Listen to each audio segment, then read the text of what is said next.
What's up guys, it's me Eric B and welcome back to the channel. I'm here at Flip My Cycle here in Fayetteville, North Carolina, and today the good folks at Flip My Cycle are allowing me to once again test one of their awesome bikes, and this is going to be the 2017 Honda CBR1000RR, courtesy of Cycle Cruiser.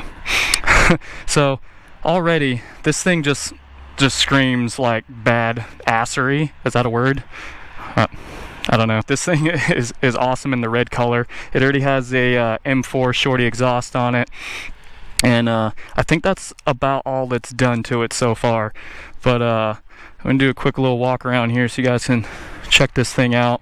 It's in awesome condition. Just looks amazing.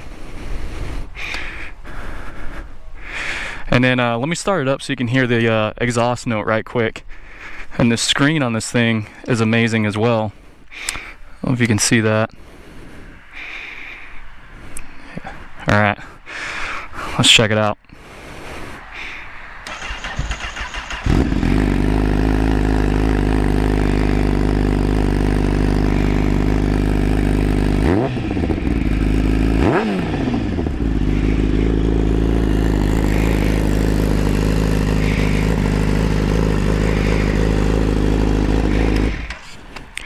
Yeah guys, so I'm gonna get on this thing, do a little review for you, and quick side note, so this is gonna be my first leader bike that I've ever been on on the street right now today. You guys might have already seen my previous video I did on my Gixxer 600, the initial review on that, so this is probably gonna be night and day in terms of power, but we'll see. So let's get out there and have some fun.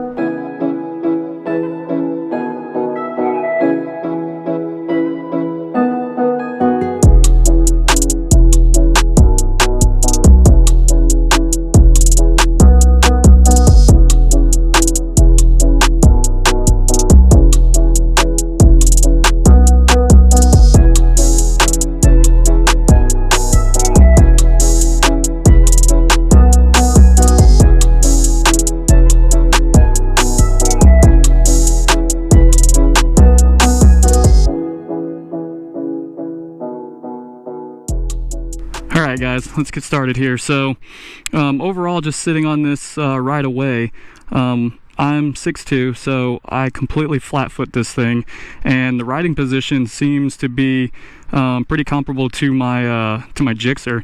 I don't seem too far forward or anything like that. Maybe different for some other guys, but yeah, feels pretty good right away. The seat isn't too bad as well. So let's go ahead and get her started. There we go. And I like how I don't have to hold the clutch in either, like most Suzuki's.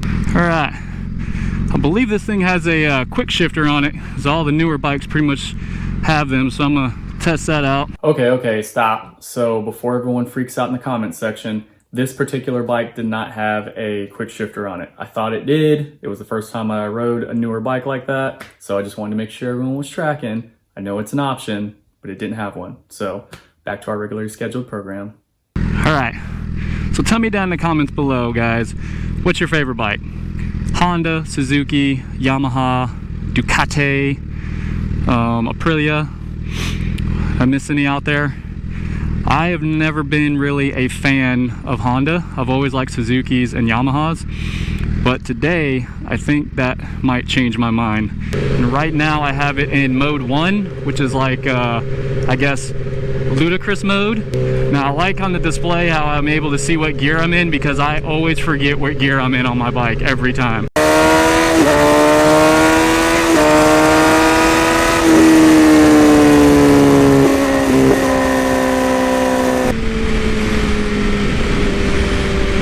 This thing freaking pulls. It's insane. Yeah, you gotta hold on when you get on this thing. Holy moly. Very nice. Alright, so we go back to the question of, should you start on a 300, 600, or 1000? You get a lot of people that say, oh, you know, I've started on 1000 with no problem, or 600 or whatever. And you can do that, you know, you're all adults, you can do what you're gonna do. Just be responsible about it. And with this new technology on these bikes, 600 and 1000s, they have the rider modes.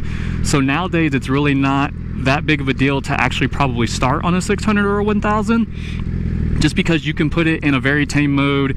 It's not going to be all crazy for you. I'm still going to always recommend that people start on a smaller bike, like a 300. I started on a 300, and it just gives you time to kind of get used to riding and get more confident. Exhaust on this thing sounds mean as hell. Alright, so if you're not a Honda guy like me, you may want to reconsider giving this thing a shot, because not only does it look good, this thing performs good as well. Now, when I was turning, I'm not a pro or anything like that, or you know, an expert in drag and knee or anything, but just going into the turns, it didn't feel as light as my 600 trying to lean it over and turn. My 600 feels like it leans over and turns more effortlessly. Had to slow down trying to say that word. This one takes a little bit more to get it to do what you want.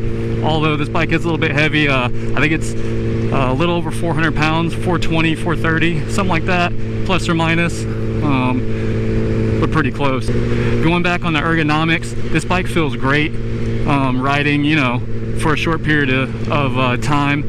It's probably good on a road trip. It's probably not going to be too bad. Like I said, the seating position isn't too aggressive. It is a little bit, but it's not too bad. Like I said, it almost feels like my Gixxer. Handlebar position is okay. The feel and the ride and everything, it feels pretty comfortable, and the seat's not too hard or anything like that. I can flick this bike around pretty decently. It's not too bad. So like I said, it is heavier, but it's nothing you can't handle at all. Power. I don't know how much I can. This thing is insane, but this is my first 1000 that I've ridden, and I haven't really had a chance to compare it to any other ones. So once I do that, we'll see how that goes, because I plan to ride an R1 and a couple other ones, and we'll get a good comparison there. Brakes feel really good, no issue with those there. I'm gonna give it another little test here when we turn around, see how they grab. So far, man, this thing is a strong bike. I like it. I don't feel that this bike runs too hot or anything like that. It is about 50 degrees here right now, and we're sitting at about 190, and I was just sitting there idling, so temp's gone up a little bit. But I know some of these other bikes, like the Ducati V4s, I can't remember the other one. There's a couple other ones that they get pretty hot in town, and especially during the summer. I don't think Honda or anything like that's ever really had an issue with overheating. If I'm wrong, let me know down in the comments.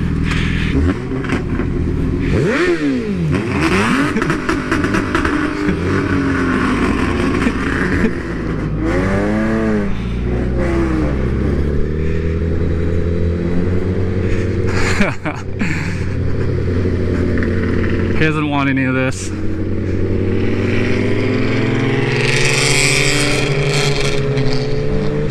The old Mustang don't want none of this. Me bringing this bad boy back, and it sucks because this thing is so awesome. But once again, the TFT display is amazing. Like I said, you have your different rider modes and everything like that on here. You're able to also customize them to your liking, so you can customize the wheelie control, the engine braking, things like that. And if I'm not mistaken, this bike has 189 horsepower with about 85 foot-pounds of torque. So this thing is just insane with the power. And like I said, it's a little over 400 pounds. It's a little heavier than a 600, than what I'm used to. But this thing you can still flick it around and have some fun with it. It feels a little bit heavier in the turns, but that's not anything you can't get used to. Suspension, everything feels amazing. It's not real soft, but it's not too tight. Feels great, and it's just, to me, it feels like a comfortable bike. But no doubt, this thing will stand up on you if you're not ready for it. There's not a lot of bad things I can say about this bike so far. I haven't had really enough time with it to really have any cons or anything. It's just been all good so far. But yeah, guys, if you're looking to get a CBR1000, I would not hesitate at all to take a look at this bike. This thing is amazing. But leave me a comment below. Let me know what you think about this bike. And if you have anything similar or whatever, if you want to compare it to, please like and subscribe. And also check out the guys here at Flip My Cycle. Just want to thank them again for allowing me to do a first ride and review on this bad boy. And I will see you guys in the next one. Peace.